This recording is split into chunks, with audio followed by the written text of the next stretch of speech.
இப்போ இந்தியாவும் பாகிஸ்தானும் நட்புள்ள நாடாக மாறுறதுக்கு என்ன பண்ணணும்னு நினைக்கிறீங்க? அதாவது நம்ம எல்லாரும் நட்பாக தான் நினைக்கிறோம். இதே பகல்காம் தாக்கலில் அவங்க தாக்குனாங்க. ஆனால் அதுக்கு நம்ம என்ன பண்ணணும், நிதானமாக அந்த தீவிரவாதம்லாம் எங்கே இருக்கான்னு பார்த்து அவங்கள தான் கரெக்டாக நம்ம பாயிண்ட் பண்ணணும்.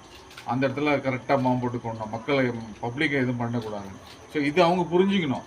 ரெண்டாவது என்னென்னா, ஜம்மு காஷ்மீர் பிரச்சனை தான் அப்போலேருந்தே இந்திரா காந்தி பீரியட்லேருந்தே நம்ம எடுத்துக்கிட்டோன்ற ஒரு பிரச்சனை எல்லாம் அவங்க நினைக்கிறாங்க. எப்படி இதே நம்ம இந்தியாவில் ஒரு முதல் குடிமகன் பிரசிடெண்ட்டாக மதிப்புக்குரிய அப்துல் கலாம் ஐயாவை இந்த இந்தியாவில் இருக்கிற மக்கள் தேர்ந்தெடுத்திருக்காங்க. ஸோ இது ஒன்றே அவங்க முஸ்லீம்ஸை நம்ம எந்த அளவுக்கு நேசிக்கிறோன்றதை அவங்க புரிஞ்சுக்கணும்.